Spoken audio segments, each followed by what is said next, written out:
qu'on va vous présenter ici sont issus de travaux qu'on a faits dans le cadre de l'élaboration du nouveau programme local de l'habitat de l'agglomération mulhousienne. Donc ce programme local de l'habitat, vous le voyez, c'est à horizon 2028 et 2023. En fait, c'est la feuille de route de cette politique publique qui sera menée donc, au sein de l'agglomération. Et donc, on a voulu décliner des zooms territoriaux ou approfondir des points que, en général, dans une politique publique, on aborde de manière très généraliste, et du coup faire des points beaucoup plus précis donc, sur l'Observatoire du logement neuf, qu'on mène tous les ans depuis une dizaine d'années. Idem pour le marché locatif privé, on travaille avec la DIL depuis plus de 15 ans. Et puis un zoom spécifique sur la vacance de longue durée, le logement locatif intermédiaire, que je vous expliquerai tout à l'heure, et puis une exploitation qu'a fait Clairvy sur les déménagements, emménagements, d'une année sur l'autre, pour voir quels étaient en fait les flux résidentiels sur la dernière année de recensement, connue donc pour l'instant c'est 2022. On va démarrer tout de suite avec le contexte immobilier local en l'abordant sur la question donc, du logement neuf. Alors, sont exclus de cette analyse la construction de maisons individuelles qui répond effectivement à des canaux propres. Nous, on s'appuie effectivement sur des données qui nous sont transmises par un cabinet d'études spécialisé qui s'appelle Adéquation, pour lequel la collectivité travaille, et puis nous, on décrypte et on analyse en fait les évolutions. Alors, avant de vous parler du marché à proprement parler, on va regarder comment se comporte la construction neuve sur le territoire de l'agglomération mulhousienne. Et donc, vous voyez ce qui se passe ici, avec la courbe des logements commencés. Donc, elle démarre ici en 2016, elle se termine donc en 2025. Comme vous le voyez, on est sur, à l'échelle de l'ensemble de l'agglomération, une dynamique qui est un petit peu plus faible, puisqu'on a une diminution de la construction neuve juste depuis l'après-Covid. Voilà, qui va, je l'espère, s'arrêter aussi. Pour l'instant, on est toujours encore dans l'objectif des 750 logements produits de manière neuve, qui est inscrit dans le programme local de l'habitat actuel. Mais voilà, on a pour le programme à venir des enjeux très spécifiques sur justement l'évolution de cette construction neuve. Quand on regarde un petit peu plus près, on regarde par secteur dans l'agglomération comment ça s'est comporté. Vous avez ici en bleu l'évolution de la construction neuve à l'extérieur de Mulhouse, donc dans l'agglomération et hors Mulhouse. Et puis en orange, la construction neuve à Mulhouse. Alors comme vous le voyez sur la dernière année, et d'ailleurs la seule, Mulhouse s'en sort mieux que la périphérie. Ça veut dire qu'on a un contexte défavorable de manière globale, mais les constructions neuves à Mulhouse sont assez importantes. Alors qu'à la périphérie, elle diminue donc nettement, et surtout, on est en dessous des objectifs fixés dans le programme local de l'habitat, qui était autour de 650. C'est la première année, en fait, où on ne les atteint pas. Donc ça, c'est un élément important pour la suite, puisque ça va forcément jouer sur la commercialisation de ces logements neufs.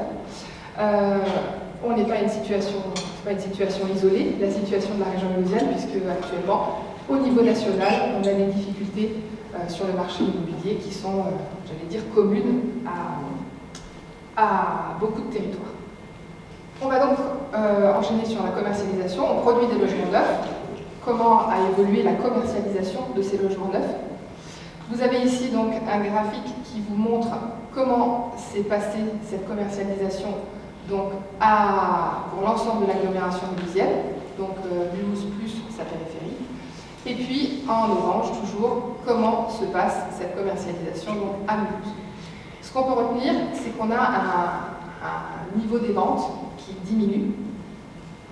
Alors, qui diminue, j'allais dire presque, qui est assez stable sur les 2 dernières années à Mulhouse, mais quand on voit, encore une fois, depuis la crise sanitaire, on a quand même une nette diminution des ventes, parce qu'on a eu une diminution aussi de la construction. Et puis, elle va se retrouver également sur les autres communes de l'agglomération. Alors, c'est lié à plein de facteurs, et on va le voir. Parmi eux aussi, les taux d'intérêt, puisqu'aujourd'hui, c'est quand même plus difficile d'accéder à la propriété, parce qu'on a des conditions de prêt qui sont pas toujours favorables. En tous les cas, on a des évolutions qui une fois ça monte, une fois ça diminue, donc on n'a pas une stabilité non plus des taux. Et puis on va avoir de moins en moins d'investisseurs, puisqu'on a des dispositifs qui se sont arrêtés et puis des nouveaux qui vont prendre le relais. Mais pour l'instant, effectivement, les investisseurs sont un petit peu plus absents du marché. Juste pour vous parler aussi, où est-ce que ça se passe? La vente de logements neufs, c'est là où il y a eu des logements neufs, on en a quand même beaucoup à Mulhouse. Et puis après, on a effectivement quelques programmes commercialisés en périphérie, essentiellement donc du logement collectif, avec effectivement une opération plus de logements individuels groupés sur la commune d'Absailles. L'accession à la propriété, comme je vous le disais, elle est un petit peu contrariée par des prix qui sont plus élevés et par des profils d'accédants aussi qui sont un petit peu plus paupérisés. Et donc, ce qui augmente en ce moment aussi, c'est l'accession aidée à la propriété. Donc, c'est toutes les nouvelles formes d'accession aidée à la propriété, et notamment le PSLA, le prêt social location accession. Vous le voyez, on partait d'une vingtaine de logements en 2021. On a eu un pic effectivement en 2024, mais on est quand même sur une tendance encore d'augmentation de ces prêts locatifs aidés qu'on va revoir ici. Vous avez ici un graphique sur les caractéristiques des ventes donc, à occupants, donc des personnes qui vont occuper, qui sont propriétaires de leur logement. En vert, vous avez l'accession donc classique, à la propriété, et puis en orange, vous avez la part de l'accession aidée. Comme vous le voyez, cette part, en fait, pareil, on est quand même sur une part de l'accession aidée qui a nettement augmenté, encore une fois, depuis les années 2020 et la crise sanitaire. Ce qui est important dans le marché, qui fonctionne toujours sur deux jambes, c'est-à-dire les accédants à la propriété, et puis les investisseurs, qui font aussi une partie du marché, une grande partie du marché. Depuis la fin du dispositif d'investissement Pinel, donc c'était en 2024, on les a perdus. On a beaucoup moins d'investisseurs, que ce soit à Mulhouse, comme vous le voyez ici, donc on a un taux d'investisseurs qui n'est même plus à 20%, 17% dans le reste donc, de l'agglomération. Alors que vous le voyez, on était quand même sur des taux qui étaient beaucoup plus élevés et une production de logements neufs qui était portée aussi par les dispositifs d'investissement. Donc c'est la première fois depuis 10 ans que l'investissement immobilier est aussi bas. Que font les investisseurs? Est-ce que l'immobilier c'est encore un placement? Est-ce que c'est encore un placement suffisamment rentable? On pourra en échanger tout à l'heure. Comme je vous le disais, on a effectivement une chute aussi des niveaux de transactions qui est aussi liée en fait à des niveaux de prix qui n'ont jamais diminué. Vous avez ici la courbe, alors toujours encore pour l'agglomération mulhousienne en bleu, et puis la courbe en orange pour Mulhouse, de l'évolution des prix. Et on le voit, ces prix ont augmenté, avec des variations annuelles bien sûr, mais la tendance globale est à l'augmentation des prix, pour qu'aujourd'hui, effectivement, on se retrouve avec des prix moyens, des prix médians au mètre carré, qui vont être quasiment identiques entre Mulhouse et sa périphérie, encore une fois, dans le logement neuf. Dans le logement ancien, effectivement, on est sur des caractéristiques qui sont différentes. Auparavant, on avait une hiérarchie, comme dans les loyers d'ailleurs, on avait des prix tendanciellement moins élevés dans la ville-centre, et puis des prix plus élevés à la périphérie. On le voit ici, la courbe bleue est souvent au-dessus de la courbe orange. Aujourd'hui, c'est plus le cas, on a une baisse de l'offre, une baisse des permis, des opérations annulées qui sont plus nombreuses. Puis on a un contexte, tout ça s'explique aussi par un contexte géopolitique compliqué. Quand ça ne va pas bien au niveau géopolitique, ça ne va pas bien dans le logement en général aussi, puisque les matériaux sont plus chers, la main-d'œuvre est plus difficile à trouver, et donc on a un contexte immobilier qui est un peu particulier. On a parlé de l'accession à la propriété et de ce qui se passait dans le logement neuf et l'investissement. On a aussi des prix à la location qui continuent d'augmenter. Donc chaque année, on travaille avec l'ADIL sur un observatoire des loyers dans l'ensemble du Rhin. Vous avez ici donc une cartographie établie donc par l'ADIL où on peut situer donc la région mulhousienne. On est sur un loyer médian de 10,5 € par mètre carré. Vous le voyez, plus on va descendre dans le sud et on va se rapprocher de la frontière, plus effectivement on va être dans des zonages où les prix vont être plus élevés. Je ne l'ai pas mis, j'ai pas mis le même graphique quand on a parlé tout à l'heure de l'achat, mais ça pourrait être totalement le même. C'est-à-dire que effectivement, les prix dans le secteur ludovicien ou dans une partie du Sougo, on est sur des prix plus élevés. Quand on regarde ce qui se passe dans l'agglomération clusienne, on est sur un niveau de prix de 10,4 € par mètre carré à Mulhouse, mais il est sensiblement le même à la périphérie, c'est-à-dire que dans la première couronne, on est légèrement plus élevé. Pourquoi ? On n'a pas toujours les mêmes caractéristiques de logement, et puis dans cette périphérie, on a aussi des logements qui parfois sont mieux équipés, qui ont une étiquette énergétique qui est un petit peu plus élevée, qui sont plus accessibles, qui ont des tropismes différents. Dans la deuxième couronne, on est sur un parc locatif qui est quand même il y en a un petit peu moins par rapport à ce qui se passe à Mulhouse. Et puis on est pareil sur des logements, des typologies de logements qui peuvent être différentes.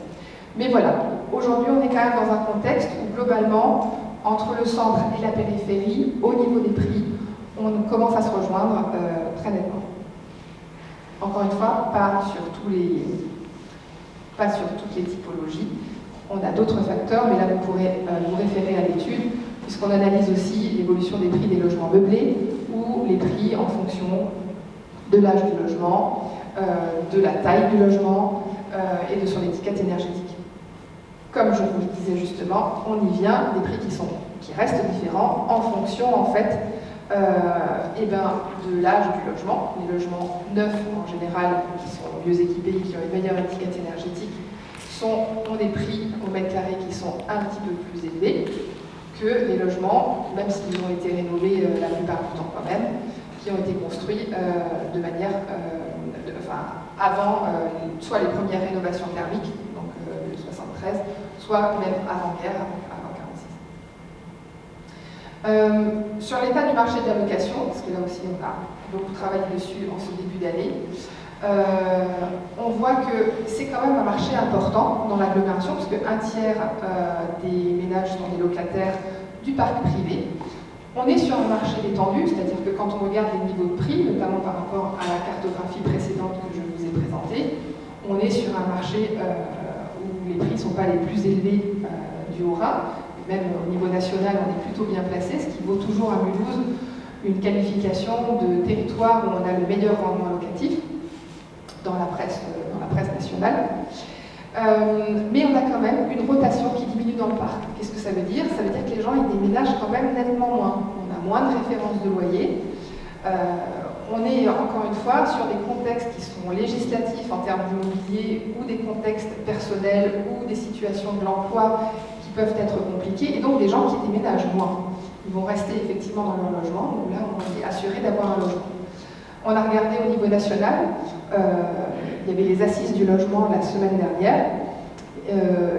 Les intervenants expliquaient qu'aujourd'hui même les jeunes, les étudiants ou les jeunes actifs choisissent leurs études ou leur premier emploi en fonction de la tension du marché immobilier local. Donc voilà, il peut y avoir des secteurs où on ne va même plus postuler, où on ne va pas aller parce qu'on craint de ne pas pouvoir trouver de logement. Je termine sur ces questions. On est sur donc des niveaux de loyer des logements loués vides. Ici, par époque, par typologie, pardon, il y a une erreur dans la légende. Sur les typologies de logements, vous le voyez, tendanciellement, un logement T1 a un prix au mètre carré qui est plus élevé qu'un grand logement, un logement de T5 et plus. Je vous l'ai dit, on est sur un marché compliqué avec moins d'investisseurs. Donc si on a moins d'investisseurs, on a aussi moins de produits locatifs, parce que souvent, effectivement, c'est des produits qui sont destinés aussi à la location.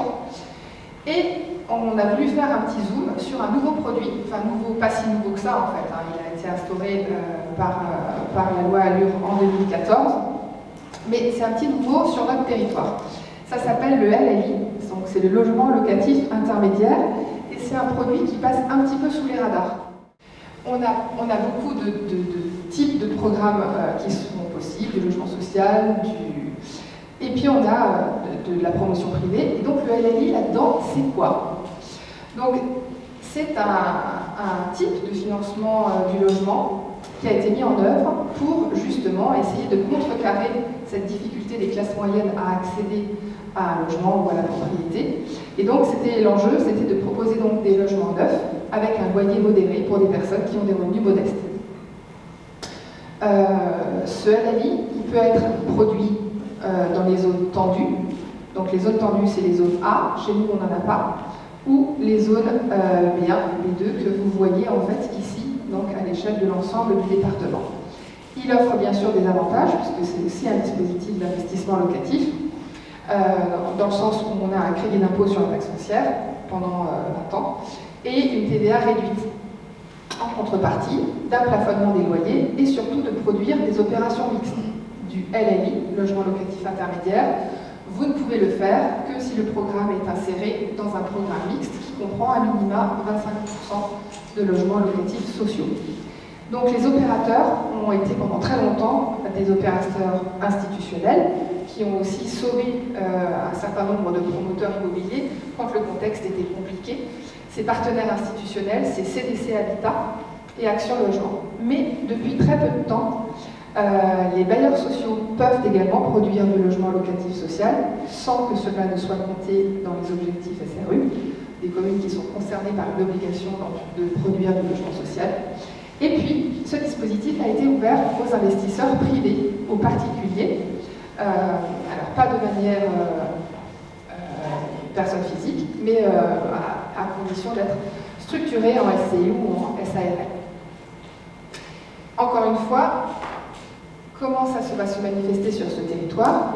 On ne parle pas non plus d'une masse de logements qui se développe en LLI, mais on a quand même un petit niveau qu'on connaît finalement très peu, parce que les données sont très difficiles à trouver, puisque c'est une simple déclaration, donc il passe un petit peu sous les radars, mais on a quand même essayé de chercher, et on s'est rendu compte que c'est un produit intéressant pour équilibrer des opérations, mais il se développe de manière, pour l'instant, de manière assez importante, sur deux secteurs, donc l'agglomération mulhousienne et l'agglomération ludovicienne, où on a un certain nombre de programmes, parce qu'il y a des caractéristiques aussi très particulières à Saint-Louis, de ménages modestes qui ne parviennent pas à se loger, que ce soit en accession ou dans le parc locatif. Alors, ce LLI, vous le voyez, il va se développer beaucoup en 2026. Ici, on a un petit code couleur. On a eu deux opérations très modestes, en fait, une vingtaine de logements qui se sont développés en 2024, puis des projets en 2025, et puis le gros de l'affaire qui arrive cette année. À voir ce qui se passera l'année prochaine. On a interrogé un certain nombre d'acteurs, les institutionnels, ceux qui CDC Habitat donc, et Action Logement, mais pour le moment, on ne sait pas trop comment ça va se passer. Sur le développement en fait de ce type de produit, parce qu'on n'a pas encore assez de recul dessus, et parce qu'on est très fonction aussi de la production locative sociale. Si on ne produit pas de logements sociaux, on ne produit pas de LLI. Donc on a encore beaucoup d'enjeux, et notamment d'observer l'évolution de ce parc, et d'analyser ces années de livraison prévisionnelle des logements pour essayer de voir comment ce petit nouveau intervient dans le marché immobilier local.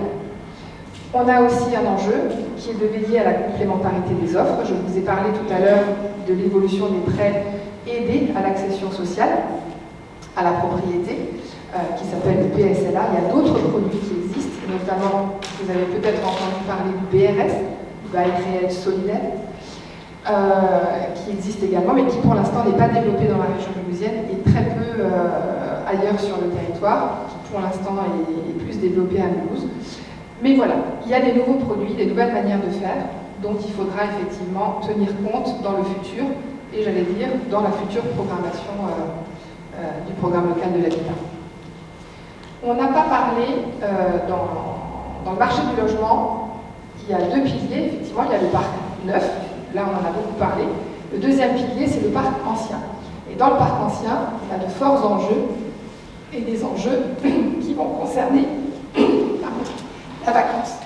Alors, je vais poursuivre avec la vacance, mais peut-être avant d'entrer dans le vif du sujet, qu'est-ce qu'on appelle les logements vacants longue durée? Ce sont les logements vacants qui ne sont pas liés aux mutations du parc. Et Et par là, j'entends tout ce qui est lié au déménagement, aux nouvelles constructions, etc. Et c'est pour ça qu'on se fixe du coup les logements vacants de plus de 2 ans. Alors, sur la MNOSA, on a actuellement 4303 logements vacants de plus de 2 ans en 2024. Et la vacance dans M2A, c'est plutôt un phénomène qui est mulhousien. C'est-à-dire que Mulhouse concentre 65% du parc de logements vacants de plus de 2 ans. On a observé comment ça variait un peu entre 2020 et 2024, et on s'est rendu compte qu'on a une diminution, certes, mais cette diminution, elle touche un peu moins de la moitié des communes de l'agglomération. Et on a une diminution à Mulhouse. On a aussi récemment regardé les chiffres qui sont sortis en 2025, et on s'est rendu compte qu'en 2025, on a de nouveau une légère augmentation. Alors comment est-ce qu'on explique cette vacance? Il y a plusieurs facteurs explicatifs.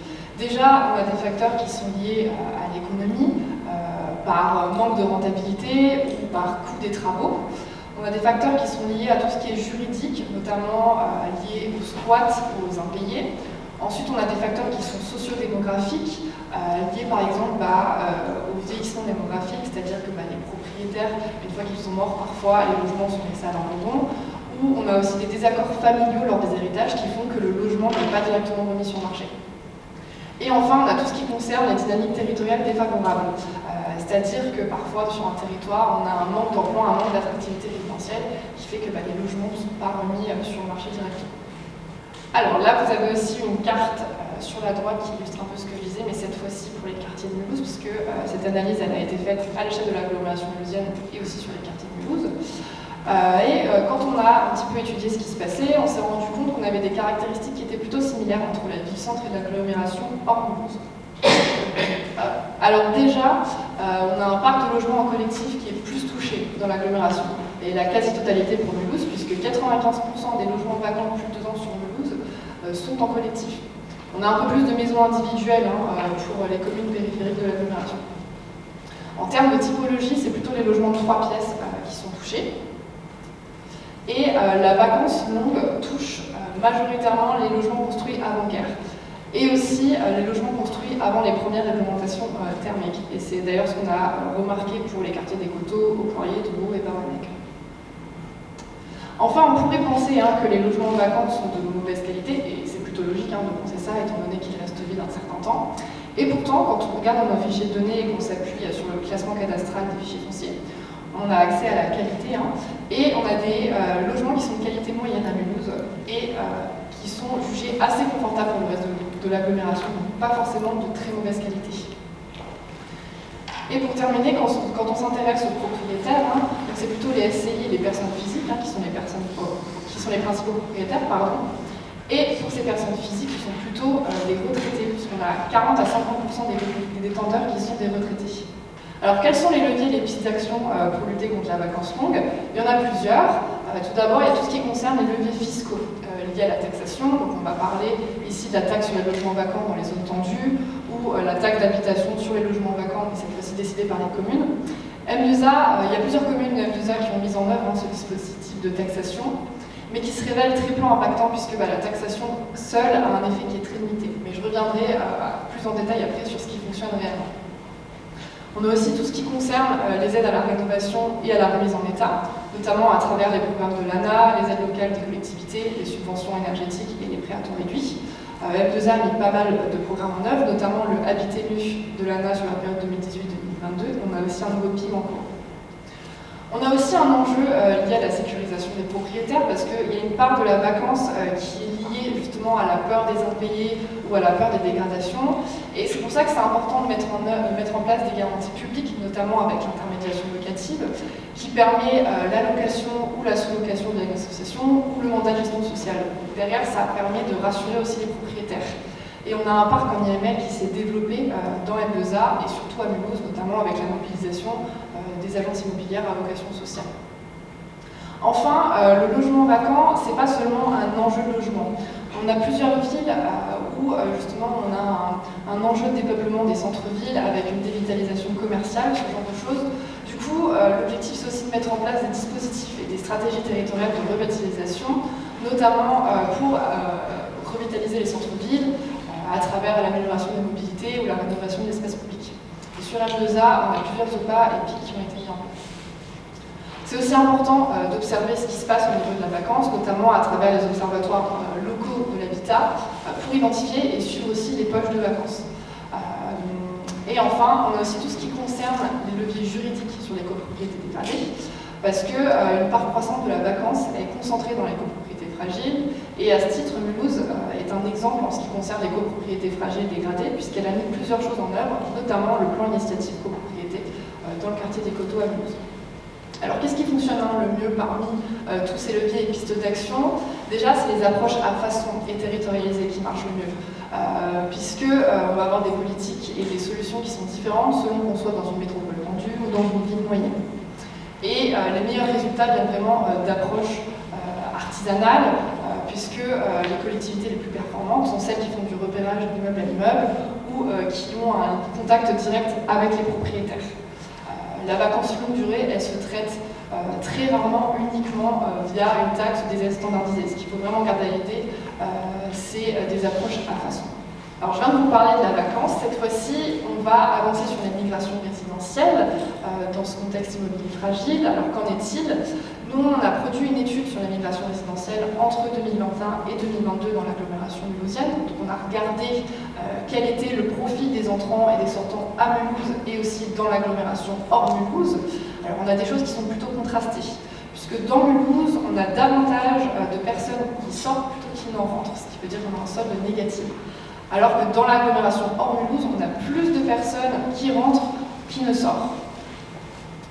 Alors, quand on regarde qui sont ces personnes qui rentrent dans le territoire global de l'agglomération mulhousienne, on a plutôt des personnes qui viennent du reste de la France. Mais quand on zoome un peu sur ce qui se passe au niveau des personnes qui viennent de l'étranger, c'est vrai que Mulhouse a un nombre plus important d'arrivées en provenance de l'étranger. Et les habitants qui quittent l'agglomération vont s'installer ailleurs en France. Donc ça, c'est assez logique. Mais pourquoi je vous dis ça? Tout simplement parce qu'on n'a pas l'information des personnes qui quittent le territoire de l'agglomération mulhousienne et qui, par exemple, retournent à l'étranger ou vont vivre à l'étranger. C'est-à-dire qu'une fois que ces personnes sont sorties du fichier de données et de la France, on ne peut plus les suivre. Ce qui fait que quelque part, dans le nombre de sortants qu'on affiche, on sous-estime aussi peut-être potentiellement ces personnes qui repartent à l'étranger. Enfin, pour terminer, on a aussi un cabotage qui est important sur l'agglomération mulhousienne. Alors qu'est-ce que c'est le cabotage? Le cabotage, c'est quand par exemple vous habitez à Mulhouse en 2021, vous déménagez en 2022, vous déménagez dans la même ville, sur le même territoire donné, donc vous faites ce qu'on appelle un cabotage. Par exemple, si je décide dans MZ Mulhouse de déménager de Fastat à Lutterbach entre 2 années, eh ben, je suis caboteur parce que j'ai déménagé sur le même territoire que j'aurais délimité. Alors, comme je vous le disais, on a comparé le profil des entrants et des sortants dans l'agglomération. On a séparé ça en plusieurs thèmes. Alors, dans l'étude, on est vraiment allé regarder les différentes caractéristiques socio-démo par type de mobilité, c'est-à-dire qu'est-ce qui va se passer pour les gens qui sortent de Mulhouse et qui vont habiter dans M2A. Mais là, c'est vrai que ce n'est pas l'objet forcément de notre présentation. Là, pour le coup, je vous fais une restitution. Mais si ça vous intéresse, n'hésitez pas à aller voir l'étude. Alors au niveau de l'âge, qu'on soit entrant ou sortant, dans l'agglomération mulhousienne, on va surtout avoir une majorité de 20 à 44 ans. Mais c'est vrai qu'à Mulhouse, on a un peu plus de 20-29 ans comparé à l'agglomération hors Mulhouse. Et ça, c'est plutôt dû aux jeunes actifs et aux étudiants. Et autre chose qui est plutôt très générale, mais on a une mobilité résidentielle qui diminue avec l'âge. Et ça, c'est assez logique, puisque plus on avance en âge, moins on déménage. Au niveau des ménages, l'agglomération hors Mulhouse, elle attire davantage de ménages familiaux. Et surtout quand on déménage de Mulhouse dans l'agglomération, plutôt de grands ménages. On a une majorité de personnes seules qui viennent s'installer à Mulhouse, mais aussi qui la quittent. Ce sont donc des gens qui ne restent pas. Et enfin, l'agglomération hors Mulhouse, donc les gens qui partent de l'agglomération, sont plutôt des petits ménages, ça va être des personnes seules ou des couples sans enfants. Quand on regarde un petit peu ce qui se passe au niveau du type d'activité, alors dans l'agglomération hors Mulhouse, on a davantage d'actifs occupés plutôt qu'à Mulhouse, puisqu'on est sur 70%. À Mulhouse, on a un autre type de profil, c'est-à-dire que sur les entrants qui viennent à Mulhouse, on a plus de chômeurs et d'étudiants. Autre fait qui est également important, dans l'agglomération hors Mulhouse, on a plus de cadres qui sortent qu'ils n'en rentrent, ce qui fait qu'on en perd. Et également, on a plus de CDI dans l'agglomération hors Mulhouse que dans Mulhouse. Et ça, c'est aussi dû au profil de gens qui viennent dans Mulhouse, puisque si on a des chômeurs et des étudiants, forcément derrière, on a moins de CDI. En ce qui concerne le logement, C'est vrai que les migrations résidentielles autour de l'agglomération, elles restent quand même dominées par le locatif et tout ce qui est logement collectif. Et quand on regarde dans le détail, on a quand même un profil qui est plus propriétaire et pavillonnaire vers l'agglomération de Mulhouse, alors que dans Mulhouse, on aura un profil qui est plus locatif et collectif.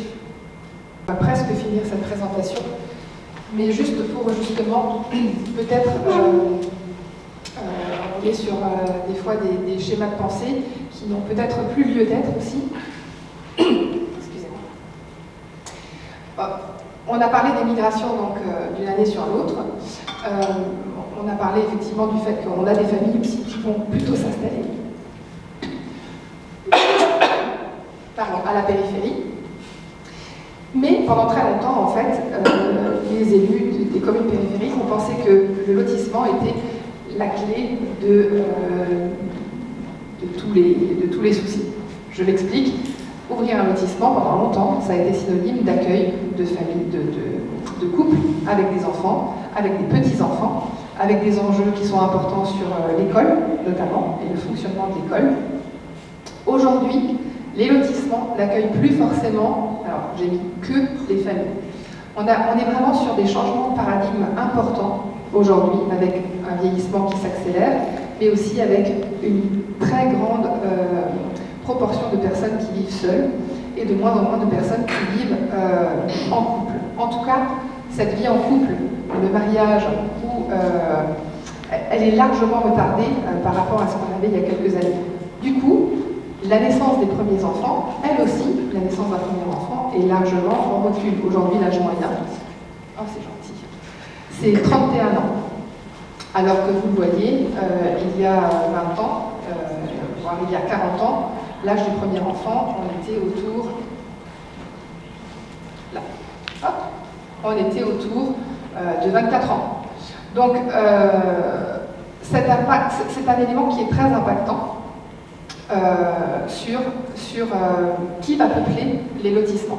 Alors, comme c'était une question qui nous intéressait quand même beaucoup, qui est-ce qui peuple les lotissements, on a un petit peu cherché en fait à en savoir plus et on a interrogé des lotissements. On est allé voir la commune, alors là pour le coup c'est à Staffelfelden, pour analyser donc le peuplement du lotissement. Un lotissement qui date de 2023, de 24 maisons. Vous avez ici quelques illustrations. Et puis on a regardé dans le registre justement, quel était l'âge moyen des chefs de famille, combien il y avait d'habitants et combien il y avait d'enfants. Et on s'est rendu compte que justement, on est sur un âge moyen du chef de famille de 42 ans, donc des familles qui ont déjà eu un parcours résidentiel, qui ont déjà eu un parcours personnel et qui souvent ont déjà des enfants mais qui sont plus forcément en âge d'être à l'école, notamment à l'école maternelle ou élémentaire.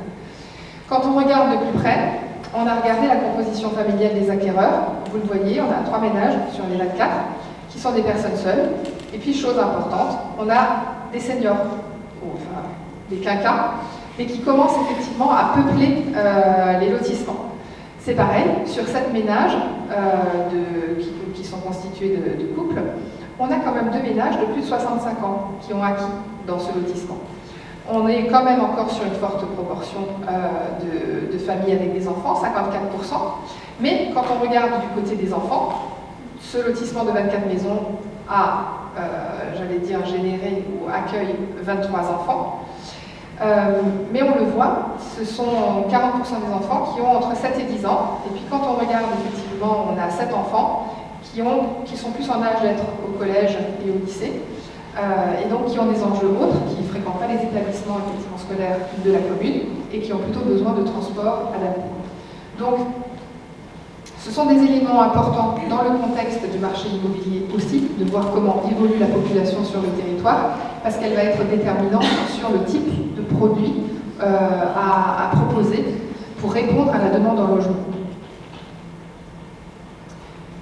Et justement, je vais annoncer la prochaine matinale, parce qu'elle est vraiment dans cet esprit-là. La prochaine matinale qui aura lieu le 24 septembre va traiter de ces questions.